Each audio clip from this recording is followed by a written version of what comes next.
Hello everyone, welcome to the Math Bender. I'm Adnan Zaidi, and in this section of an extension of trigonometry, we'll talk about quadrant theory. So let's start. We have a basic understanding that there are four quadrants, which means that whenever we write down the angle, this is the starting point. Up till here it's 90 degree, from here till here it's 180. This is a straight line, 180 degree from 90 till 180. And from 180 till here it's 270 degrees, and from 270 till here it's 360, a complete rotation.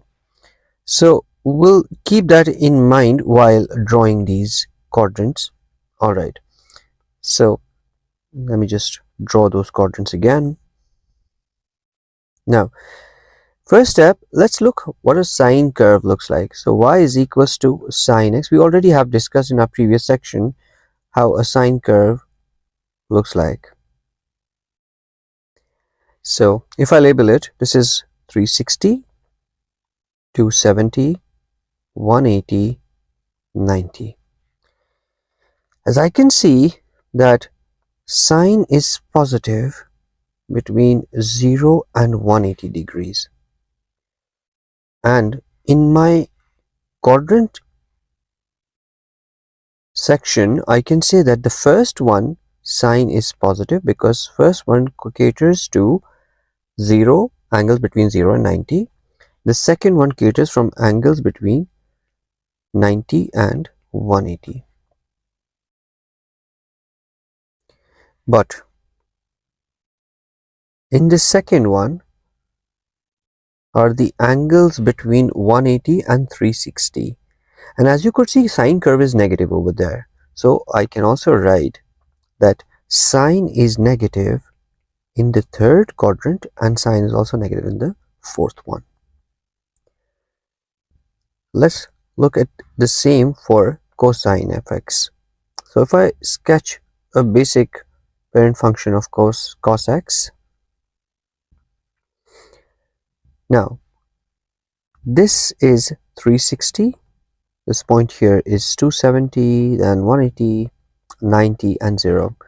Now if I have to mark all the positives, so I can say the angle between 270 and 360 cos is positive above the line, and angles between 0 and 90 cos is as well positive, it is above the line.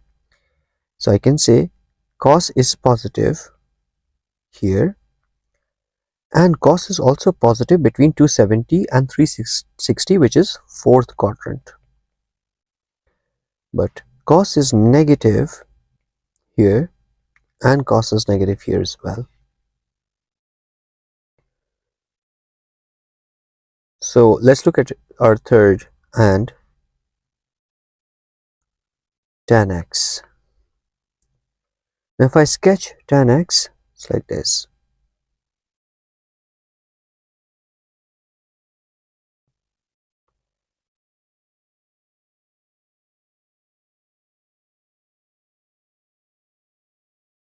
Now this is 360, this is 180, this is 90, 270 and so on.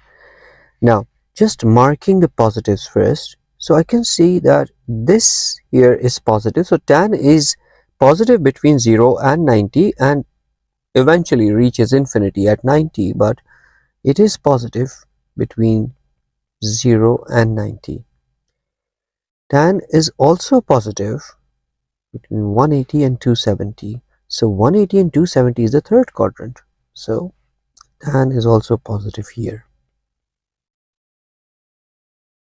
Now the tan curve becomes negative between 90 and 180 and 270 and 360. So I can say tan is negative between 90 and 180. Tan is also negative between 270 and 360. This is all about tan curve. So if I have to sum this whole quadrant theory, then I can say that in the first quadrant between 0 and 90 degrees, all are positive.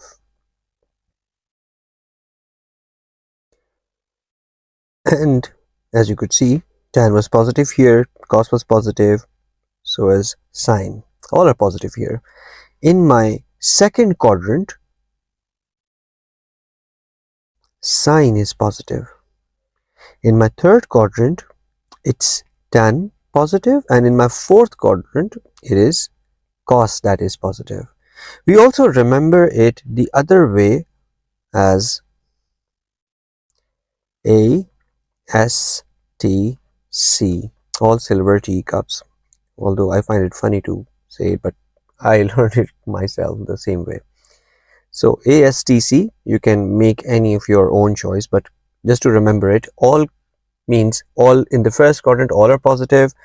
But let's say if I have to find out for tan, so I know that the tan is positive in the first and in the third. So obviously in the second and in the fourth is going to be negative. That is all about quadrant theory. In my next session, I'll discuss how to solve a trigonometric function in line with quadrant theory. Until then, take care. Bye bye.